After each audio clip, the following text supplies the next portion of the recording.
Welcome to This Week in Taiwan. I'm Iris Xu. Every Saturday, we break down the biggest stories making headlines across the country. From politics and policy to culture and the unexpected. Whether you are tuning in from Taipei or halfway around the world, we've got you covered with what you need to know to stay in the loop. Taiwan is home to 23 million people, and you might think what happens on this small island doesn't affect you. But in reality, it is quite the contrary. From geopolitics to global supply chains, Taiwan is more connected to your life than you might expect. So let's get into this week's news and see just how interconnected we really are.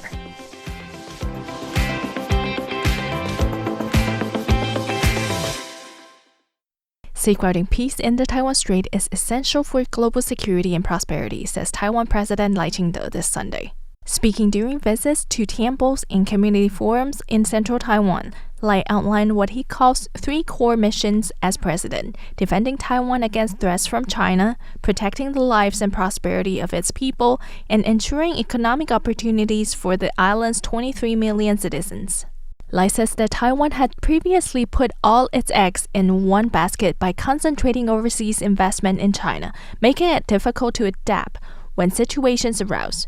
Instead, he urged industries to diversify globally, pursue digital and green transformation, and build resilience against trade risks such as United States tariffs. He added that strengthening defense has remained a priority since Tsai Ing-wen was in office, with increased budgets, foreign arms purchases, and development of Taiwan's domestic defense industry.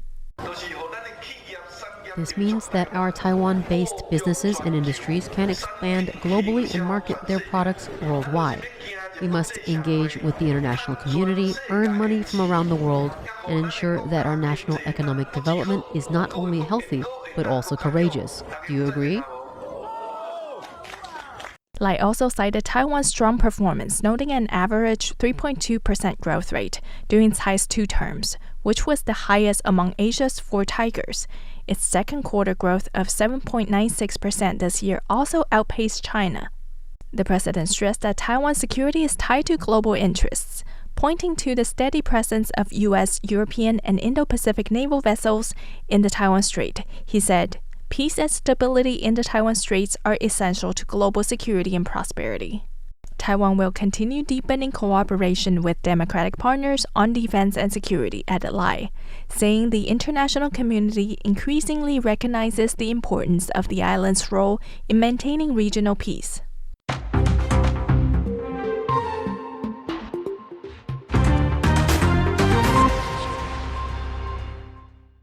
United States media outlet published an op-ed by Foreign Minister Lin Chia-lung calling on the international community to support Taiwan's participation in the United Nations. Following the 80th United Nations General Assembly opening on September 9th, the letter titled "Chip In with Taiwan for Global Peace and Prosperity" was sent to 21 city weekly newspapers in Southern California. Lin emphasized that China has maliciously distorted UN General Assembly Resolution 2758, excluding Taiwan from the UN system, and urged them to recognize Taiwan's international status and contributions. He pointed out that Taiwan, adhering to the democracy and freedom, is located in the first island chain of the Indo-Pacific, resists the expansion of authoritarianism, possesses a strong economy and semiconductor industry chain, and makes important contributions to global stability and prosperity. With the UN celebrating its 80th anniversary and with only 5 years remaining until the deadline of its 2030 Sustainable Development Goals, its vision of "Leave No One Behind" can be realized only by integrating Taiwan into the international community. Taipei Economic and Cultural Office in Los Angeles Director Ji Qin-yao also recently spoke out in support of Taiwan, underscoring that Taiwan actively contributes to humanitarian aid, public health, sustainable development, and is a responsible global partner. He emphasized that participation in the UN system is the inalienable right of Taiwan's 23 million people.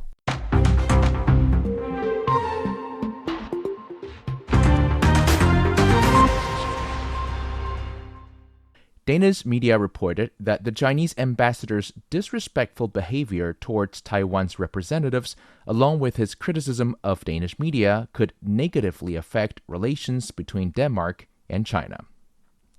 The Daily Berlinsk reported on September 14 that Chinese ambassador to Denmark, Wang Xuefeng, while attending a reception for Japanese Emperor Naruhito's birthday on February 26 at the Japanese embassy in Denmark, expressed his dissatisfaction at the presence of Taiwan's representatives in a highly disrespectful manner. The incident was witnessed by members of the diplomatic community and Danish officials. Taipei Representative Office in Denmark head Robin Chen Zhenrongjun told reporters the celebration took place at the Japanese ambassador's residence. After Wang and his secretary noticed Taiwan's representatives, they protested to the staff, demanding their expulsion to no avail. Wang then confronted the Japanese ambassador directly before leaving the venue, pointing his finger at Chen and his envoy in a threatening manner. Berlinsk noted that since taking office in 2024, Wang has projected an aggressive stance to signal his position to Denmark or to show Beijing's leadership that he is making his mark. Beyond pressuring Taiwan, he also criticized Danish media, including Berlinsk itself and the Danish Institute for International Studies, DIIS. University of Copenhagen China expert Andreas B. Forsby said such behavior could heighten the risk of conflict. Danish Prime Minister Mette Frederiksen, already tough on China due to Russo-Ukrainian war, could become a target of wolf warrior diplomacy. The report also cited similar incidents in the Philippines, 2011, the Czech Republic, 2019, and Fiji, 2020.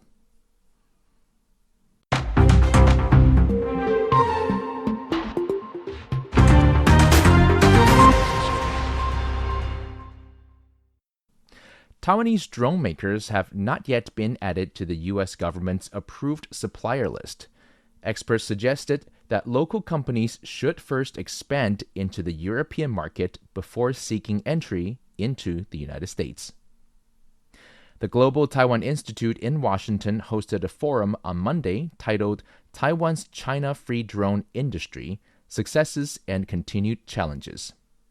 Speakers included Aviation Week business editor Matthew Folko and U.S. Taiwan Business Council Executive Vice President Laura Danielson. Folko said the United States remains Taiwan's most important security partner, but noted that Europe has been moving faster out of necessity as it faces the largest war on the continent since World War II.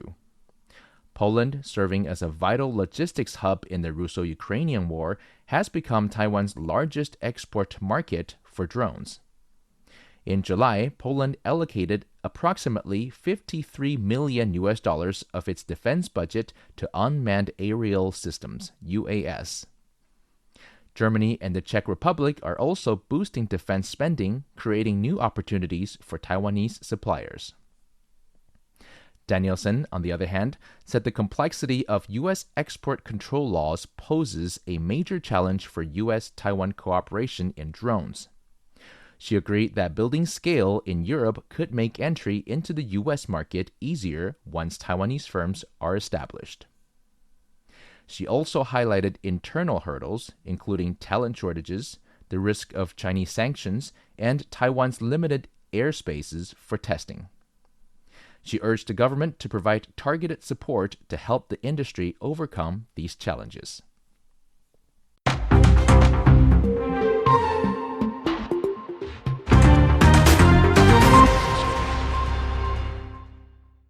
The American Institute in Taiwan, AIT, has openly accused Beijing of deliberately twisting World War II-era documents to back its sovereignty claim over Taiwan. The U.S. State Department quickly backed the statement, prompting an angry backlash from China.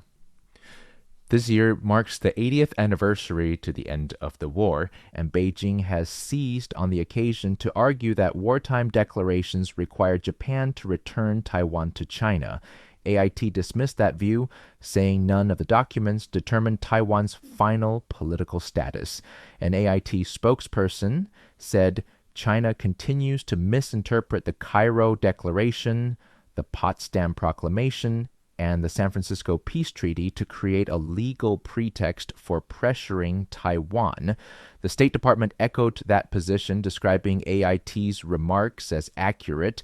Analysts say Washington rarely speaks this bluntly, making it a direct challenge to Beijing's claims. Beijing's reaction was swift. The state-run Global Times blasted AIT's argument as self-deception, designed to justify the U.S. using Taiwan to contain China. It accused AIT and President Lai of dragging the island to the edge of war and claimed the U.S. was promoting the idea of Taiwan's undetermined status only to keep selling arms. On China's WeChat platform, another article argued Washington was undermining post-war arrangements to contain Beijing, accusing AIT of playing the Taiwan card to gain leverage in trade talks. Former AIT Chairman Richard Bush said it was the first time he had seen the institute use such explicit language in public, though he stressed it still fits within long-standing U.S. policy. American lawyer and commentator Ross Feingold added that Washington has been consistent since 1949, avoiding any statement that Taiwan legally belongs to the Republic of China. He pointed out that as early as 2020, then Secretary of State Mike Pompeo said flatly that Taiwan has never been part of China. Joey Chow for RTI News.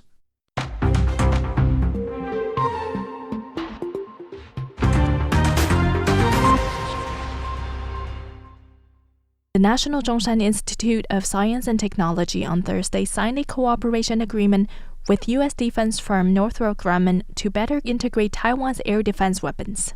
Taiwan's current missile inventory is a mix of domestically produced and U.S.-made systems, each with its own radar vehicles and command and control suits.